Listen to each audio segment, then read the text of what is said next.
Ia pergi meninggalkan luka pada kami, istri, anak-anaknya, orang tuanya. Kami sangat terkejut, bagai petir yang menyambar di siang bolong. Sayang, suamiku yang sekarang sudah berada di surga, inilah anak-anak kamu. Assalamualaikum, matur suksma sudah mengklik channel Limunara. Di channel ini kalian bisa mengirimkan tulisan kalian dan akan Limunara bacakan. Oke? Semangat menulis. Cerpen tetap dari Juwita yang terukir Bunga Ibu yang mekar di padang gersang jiwa, publishernya Alineaku. Cerpen kali ini ditulis oleh Devi Sulastri berjudul Melati Hampir Layu. Suasana perkotaan saat itu sedang ramai-ramainya.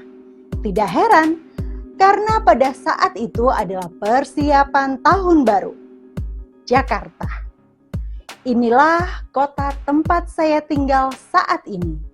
Begitu ramai, orang-orang hilir mudik mempersiapkan acara mereka. Apalagi malam ini adalah malam pergantian tahun baru. Begitu riuh. Tapi saya tidak merasakan itu. Saya adalah ibu dari 2 orang anak yang merantau dari sebuah kampung dan menetap di Jakarta. Sudah cukup lama saya sekeluarga merantau di sini.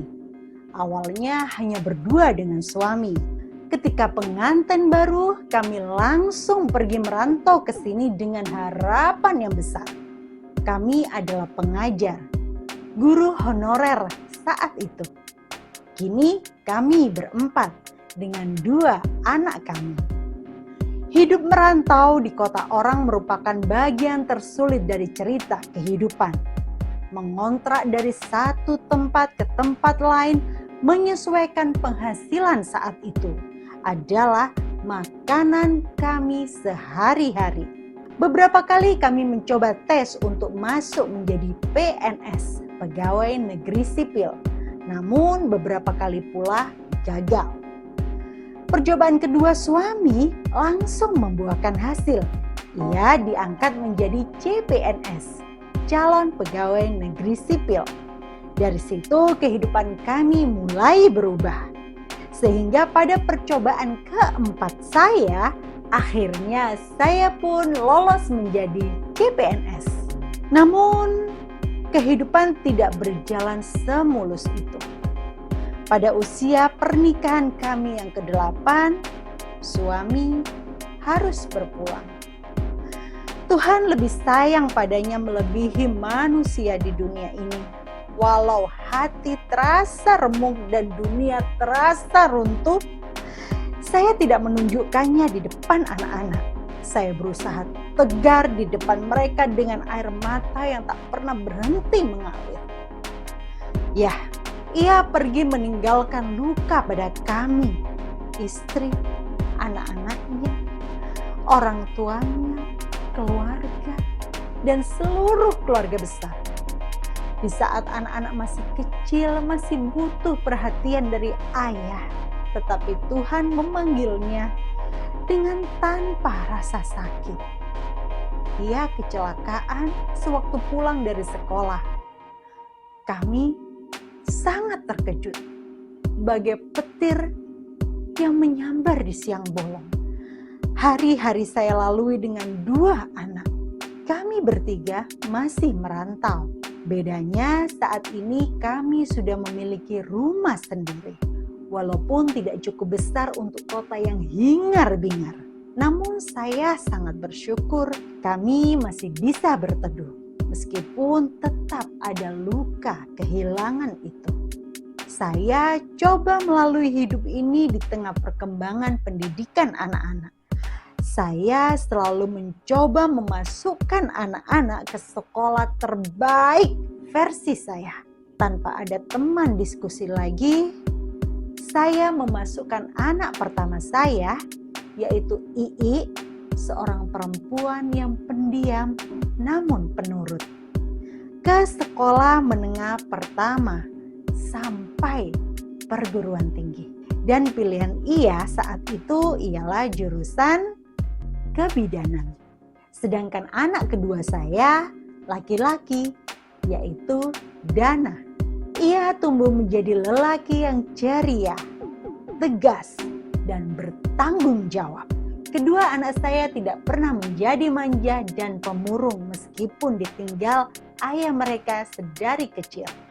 Mereka tumbuh menjadi pribadi yang baik. Sedari kecil, Dana bercita-cita menjadi abdi negara. Sebisa mungkin saya dukung cita-citanya agar terwujud. Akhirnya 2 tahun setelah ia lulus sekolah menengah atas, ia diterima menjadi anggota Polisi Republik Indonesia. Atas kegigihannya ia berusaha tidak pernah menyerah walau sudah pernah gagal berkali-kali. Tetapi ia mencoba daftar dan melalui berbagai tesnya hingga ia lulus. Sayang, suamiku yang sekarang sudah berada di surga. Inilah anak-anak kamu. Kini mereka sudah menjadi orang. Anak pertama kamu mampu menjadi bidan sesuai dengan keinginannya. Dan anak kedua kamu yang selalu kamu bilang jagoan, kini sudah bisa memegang pistol. Karena kini ia menjadi anggota polisi. Saya yakin kamu tersenyum di sana. Dan kejutan dari Tuhan tidak berhenti sampai situ. Beberapa tahun sebelum saya menjalani masa pensiun, saya pun diangkat menjadi kepala sekolah. Semoga saya mampu menjadi pemimpin yang amanah. Keinginan menjadi kepala sekolah merupakan keinginan suami saya sejak dulu, semasa ia masih hidup. Sayang, kini saya mencoba menjadi apa yang kamu cita-citakan. Sampai saat ini saya masih setia, sendiri, dan tetap bersama anak-anak kita. Entah mengapa rasanya tak ingin mencari pengganti dirimu, karena sebenarnya kamu tidak akan pernah tergantikan. Walaupun dunia saya pernah runtuh, ibarat bunga yang hampir layu, namun Tuhan tetap menggenggam tangan kami dan kami tidak pernah menyerah. Akhirnya Tuhan mengizinkan kami untuk berbahagia meskipun dengan luka. Bunga tetap harus bermekaran, ya enggak? Meski di beberapa dahan ada yang gugur, kami berusaha untuk tetap berkembang. Wow, terima kasih Mbak Devi Sulastri, cerpennya sangat menginspirasi. Terima kasih ya, matur suksma. Dan bagi kalian semua teman-teman yang belajar menulis atau yang sudah menulis dan ingin Limunara bacakan di channel ini, segera kirimkan karya kalian di sini. Oke?